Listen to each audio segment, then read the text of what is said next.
This is Drowning Without Water. Written by Beryl Coops. An exposé from The Great Reveal. Your host tonight is our very own Francis McBain. Good evening. I'm Francis McBain, and this is The Great Reveal. Every week we dig beneath the surface of what most would rather leave buried. We lift the lid on secrets others hope will stay sealed. And sometimes, just sometimes, what we find is almost too disturbing to believe. Tonight, I invite you to join me on one of our most confronting investigations yet. Consider me your guide through a dark and disquieting truth, a story of mental anguish, creeping control, and the kind of prison you never see until the door's already shut.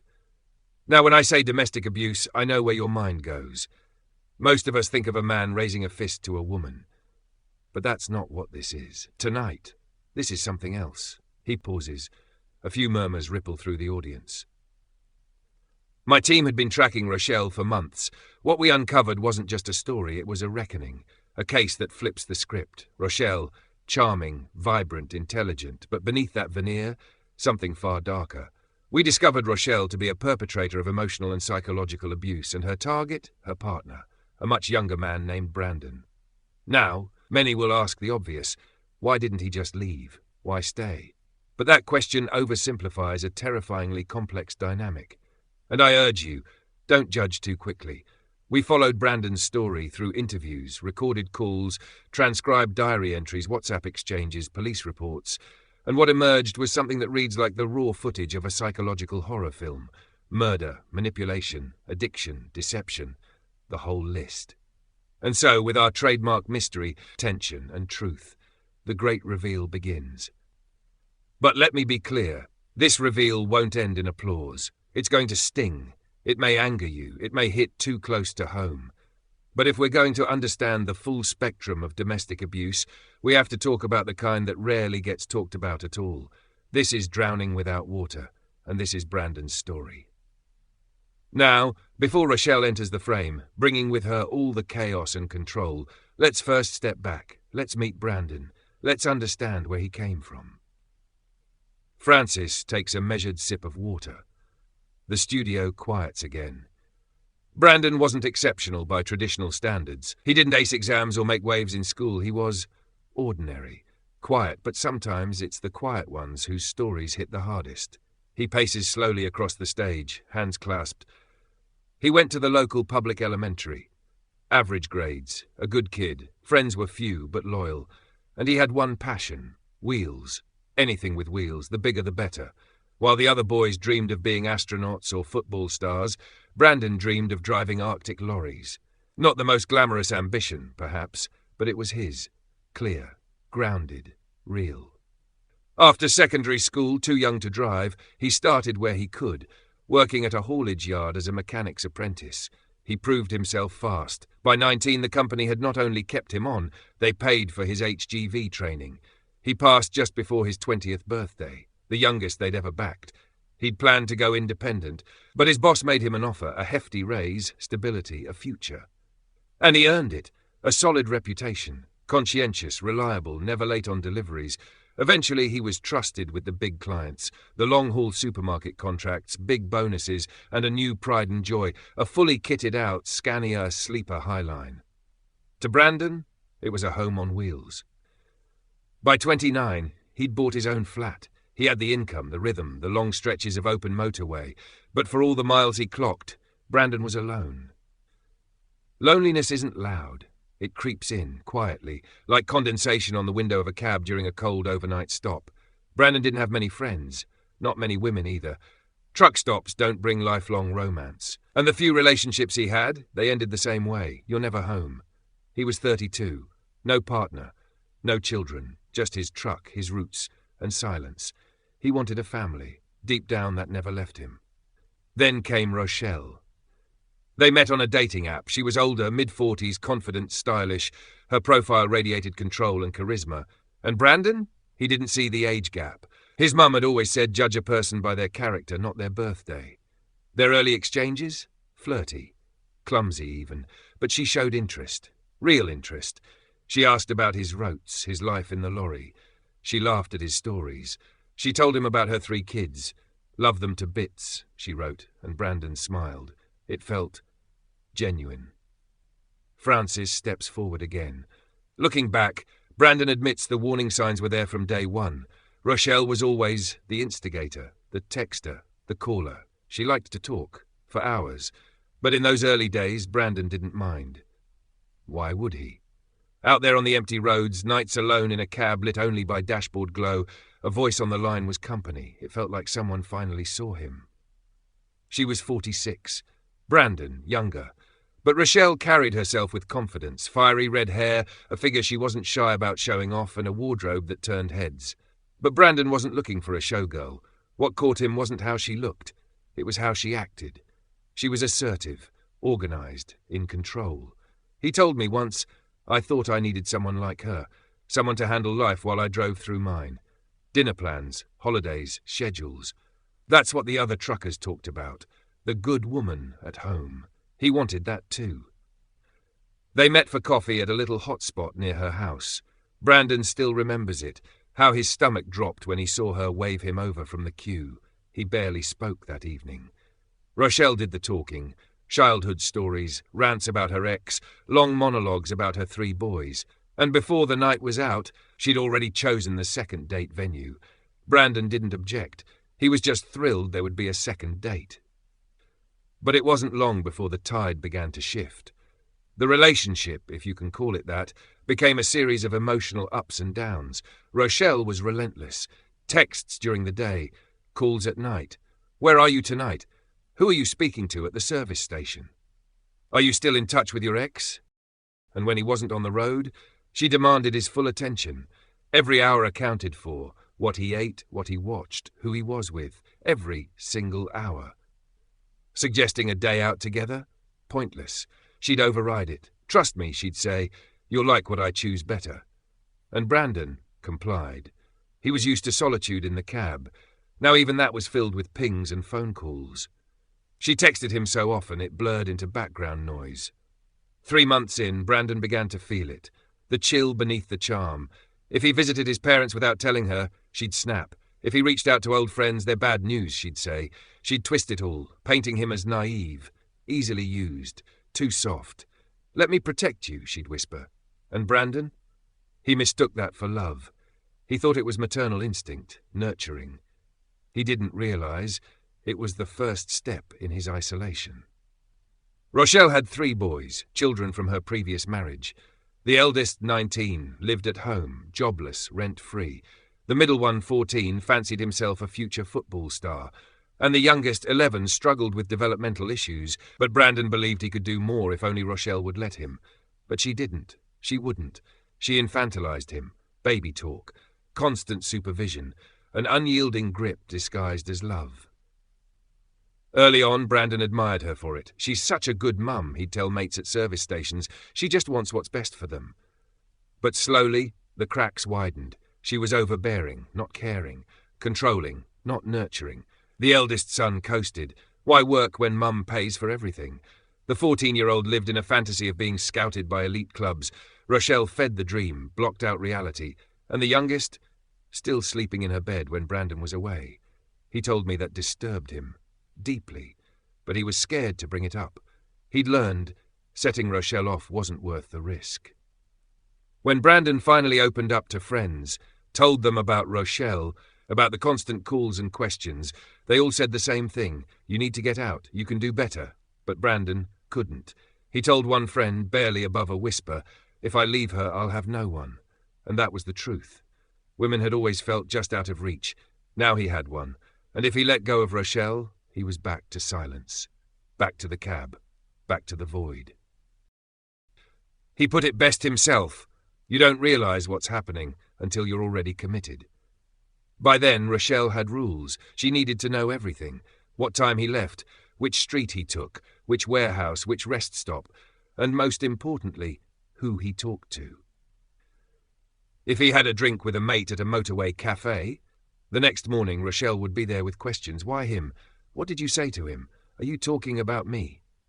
Brandon tried to explain. I can't just ignore people, they're colleagues. But Rochelle would twist it, mock it, reframe it.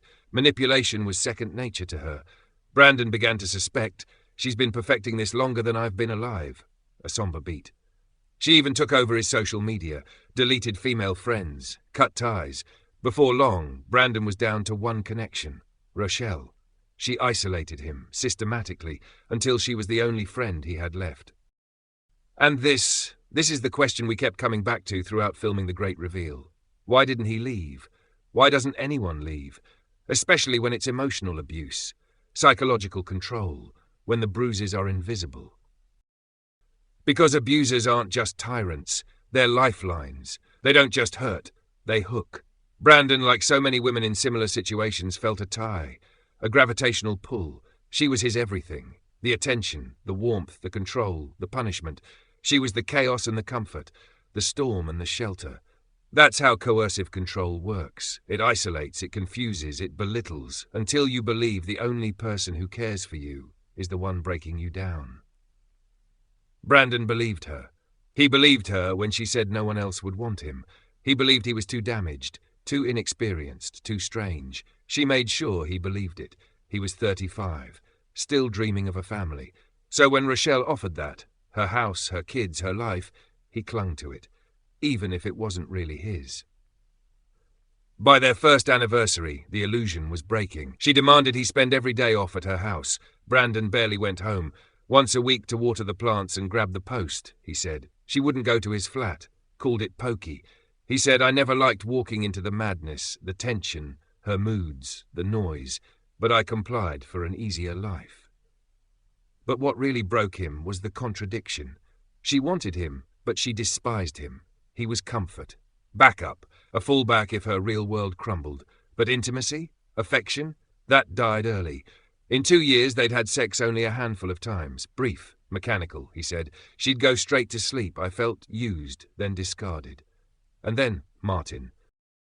Rochelle had a lover, Martin, married, older, came by her workplace often. Brandon knew, he suspected for a long time, but whenever he brought it up, Rochelle flipped the switch. What? You are accusing me? She'd spit. I'm here waiting for you while you're off playing games across the country. You'd better appreciate me. One day, Brandon found a coat in the vestibule. Simple, nondescript, except for one thing. Stitched into the lining, one word, Martin. He asked Rochelle. She hesitated, fumbled, then said, Oh, it belongs to a friend of my son. But Brandon knew. He knew. You don't spend that long in silence without learning how to spot lies. Still, he let it go. He wasn't ready for the fury that would follow if he pushed. And Rochelle? She didn't deny it again. Instead, she calmly reminded him, You're lucky, lucky to be part of this family because no one else would want you. You're damaged goods, no real-world experience. She'd say it so often. Brandon started to believe it.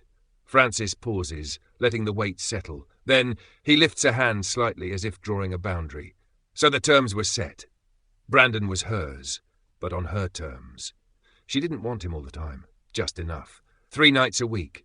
That was sufficient, enough to lighten her load, to handle errands, school runs, DIY jobs, grocery runs, enough to say she wasn't alone, but not so much that he had autonomy.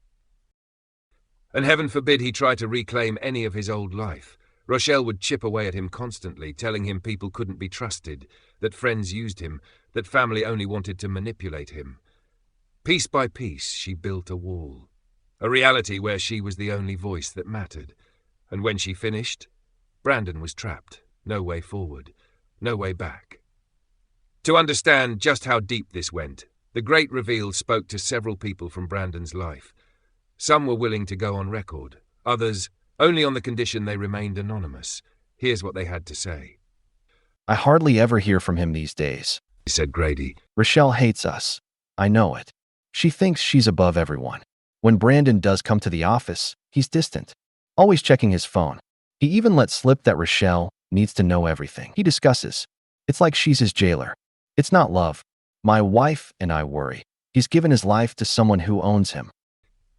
Nice guy, solid worker, said another. But lately, he's off, withdrawn.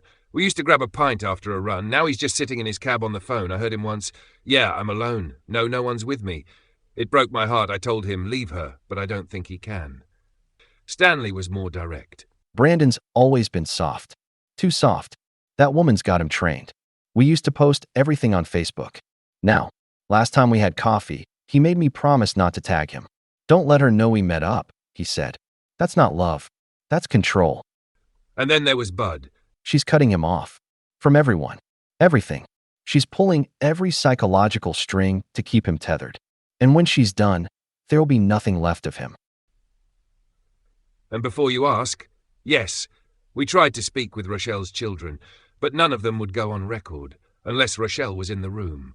We were prepared to provide a neutral, qualified adult. Still, no dice. That says enough, doesn't it? By year 3, things between Rochelle and Brandon had nosedived. They weren't even sleeping in the same room anymore. That's what Brandon told me, quietly, almost with shame.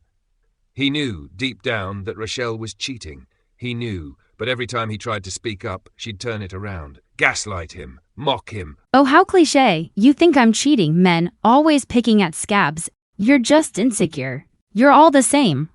And this was the moment Brandon began to sink. Francis pauses. He said it to me directly. It's Rochelle and me. Everything or nothing. And that's when I first heard the phrase, the one that would come to define this entire story. Drowning without water.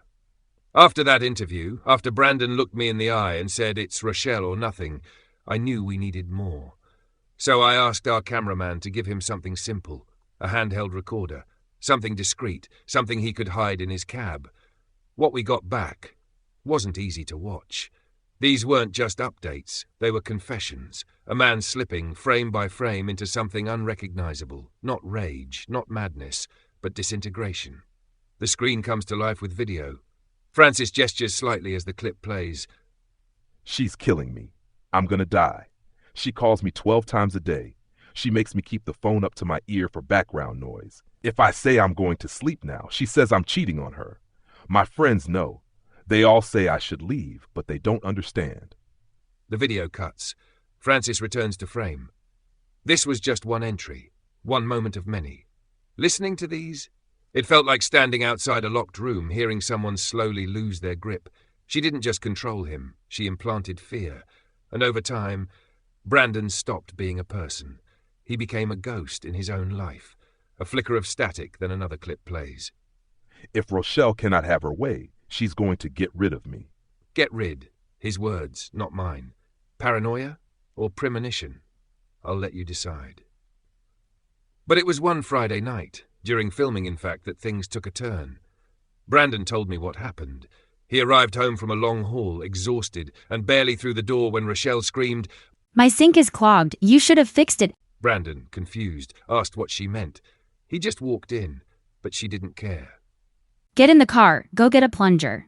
And he did. An hour later, tired, soaked from the rain, he unclogged it. Took him hours. When he finally told her it was done, midnight by now, all he got was, Took you long enough. and she went to bed. Francis shakes his head, his voice edged with quiet disbelief. The next morning it was painting day.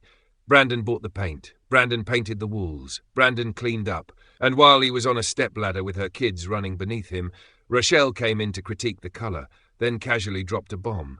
Martin's coming by later to discuss some things. Try not to be in the way. Imagine Brandon's face when Martin arrived. Older, taller, mid-50s maybe, beard, buzz cut, wedding ring. He handed Rochelle a bottle of wine. She laughed. Welcomed him warmly. They disappeared into the next room. Brandon still painting, still cleaning, still stewing. 3 hours later, Martin left. Rochelle reappeared. And what did she say? You got paint on the floorboards. Clean it up. Brandon knew. You didn't need a sixth sense to read that body language. Martin wasn't just an old friend. He'd been there before, many times, and now Brandon had to face it. The woman he supported, the house he helped maintain. The family he tried to be part of, it was all built on lies, and he was on the outside of it. The studio is completely silent now. That night she ignored him, cold, sharp. When he asked about Martin, she snapped. He's just an old friend, then deflected, attacked. You're paranoid, you're insecure. I don't appreciate your accusations. She turned the entire confrontation against him, because that's what abusers do. They dominate the moment. They rewrite the narrative until the victim apologizes for asking why they hurt. This was Brandon's breaking point, but not his exit. Not yet. The next morning, Brandon showed me something else. While emptying the bin in the bedroom, he'd found it. Receipts. 2 of them. Hotel. Martin's name. Dated just last week. Check-in and check-out, while Brandon was driving, on the road, working. The hotel, to Rochelle's house. He pauses, eyes scan the silent audience. He told me he felt it in his chest, a pressure, like a fist closing around his lungs. Because now it wasn't suspicion, it wasn't paranoia, it was fact. It was real. She wasn't just cheating, she was living her best life with Martin, while Brandon unraveled trying to hold the pieces together. He confronted her, calmly at first. She denied everything, said the receipts were fake. But then she flipped. You went through my bin. It's all your fault. She screamed. And then the dagger. If you were a man, maybe I wouldn't need such good friends while you're off playing delivery boy. And with that, she slammed the door in his face. I could hardly believe what Brandon told me. But the part that stuck with me? He didn't leave. Not right away. He drove around the block for hours. Not because he was hoping she'd change, but because he had nowhere else to go. His flat had no electricity, he hadn't paid the bill, and so he went back. And Rochelle, she played the final card. That night she told him he was unstable, volatile, dangerous. Raise your voice again, she warned, and I'll call the police. The next morning Brandon packed a bag and left. No note, no goodbye, just gone. Now, this is where I have to give a warning. From this point forward, things get messy, fragmented, confused. The entries Brandon recorded became fewer, more chaotic. He talked about dreams, about Rochelle haunting him, about Martin laughing at him from behind closed doors. He wanted to escape, but he also wanted revenge. And when we reviewed those final logs, it was like watching a man dissolve. Memory, logic, sanity slipping through his fingers. Then it happened. Word came to us, through a friend, a rumour, a whisper. Brandon had gone back, to Rochelle's. There was a fight, not a spat, a full-blown screaming match. Everything boiled over. Years of tension, of lies, of broken promises. It exploded. Rochelle's eldest son was there, just stood there, watching, emotionless, until something happened. Some say Brandon snapped. Some say Rochelle slipped. Some say her son tried to intervene and hit the wrong person. What we do know is this: Rochelle ended up unconscious, lying in the street, wet driveway, porch lights flickering above her bruised face. People thought she was dead. She was rushed to hospital. But here's where it gets strange. Some say she was taken to A&E 1. Others swear it was A&E 2. One rumour said she died on arrival. Another claimed she was transferred, still alive, into a coma. But that wasn't all. That same night, 2 other women, same age range, same build, admitted to 2 different hospitals, same time, same injuries, bumps, bruises, concussion. They even looked eerily alike. The theories? They spread like wildfire. A light murmur rolls through the studio audience. Social media lit up. The forums exploded, and soon nobody knew who was who, or what had really happened. Hang on, it gets better or worse, depending on your threshold for confusion, because right after that night, Rochelle's alleged boyfriend Martin vanished too. No press statement, no police questioning, no goodbyes. Was he running from justice, from guilt, from a tabloid exposé on his affair? Or was he something more sinister, an accomplice to Rochelle's disappearance? A puppet master we never saw clearly? We don't know. A slow pan across the studio. The audience is frozen, barely breathing. Some people say Brandon did it, that the years of emotional torture boiled over, that Rochelle broke him so badly he snapped. But here's the thing. There's no body. There's no confirmation. Just gaps, rumours, receipts, and a man who couldn't carry the weight anymore. Brandon was conflicted. He said it plainly. Rochelle had ruined his life. And yet, to admit he might be the reason she disappeared, even accidentally, might have been the one thing he couldn't live with. Some believe she's still alive, living in the shadows, a new name, a new town. Some believe she died that night. Martin? Gone. 2 of her sons? Gone. And Brandon? He's alive, but only just. No life. No future. Just guilt. And silence. Records? Missing. Hospitals? Confused. That Friday night clogged the emergency system. Too many cases, too much noise, too little truth. Francis stands still, then, softly, almost brokenly, he speaks. So what really happened? Who killed Rochelle, if anyone did at all? If she's even dead? A gentle fade brings up a photo of Brandon, not the haunted truck cab footage, but a smiling image from years before. Francis gestures to it. As of yesterday, Brandon was back with his parents, trying to rebuild, trying to find pieces of himself in the wreckage. A clip now plays. Brandon's final recorded statement. Soft, hoarse. If you're watching this, if any of you are watching this, don't think it won't happen to you because you're a man. You're probably like, I'm strong. I would never let anyone treat me like that. But the rabbit never sees the snare until it's tight around its throat. The screen cuts to black. Francis steps forward for the final time. And that is where we leave Brandon's story. We called this series The Great Reveal. And tonight I tried to do just that. To show you something many of us don't want to see. That abuse isn't always what you expect. It doesn't always wear a scowl. It doesn't always leave bruises. And the line between love and obsession can blur. Quickly, silently, fatally. We may never know what truly happened. The police say it's an open inquiry. The records are missing. The timeline is fractured. Reality is debatable. He looks up now, directly at the audience. His final message.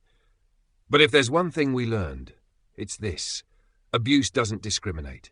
It doesn't care if you're a man or a woman. It doesn't care how big you are, how tough you are. We are all people. We are all vulnerable. And if you or someone you love is being controlled, manipulated, isolated, speak up. Don't wait until the world starts calling it tragedy, because by then you may already be drowning without water.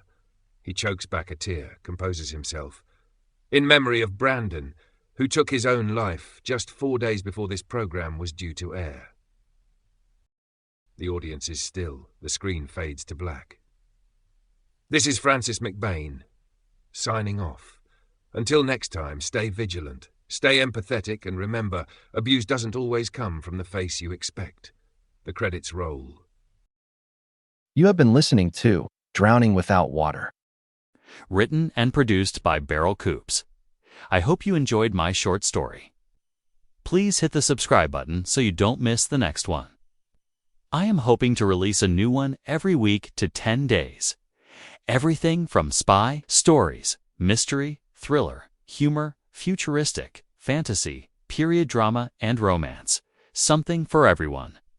If you enjoyed this story, please give it a thumbs up. It helps others find my channel.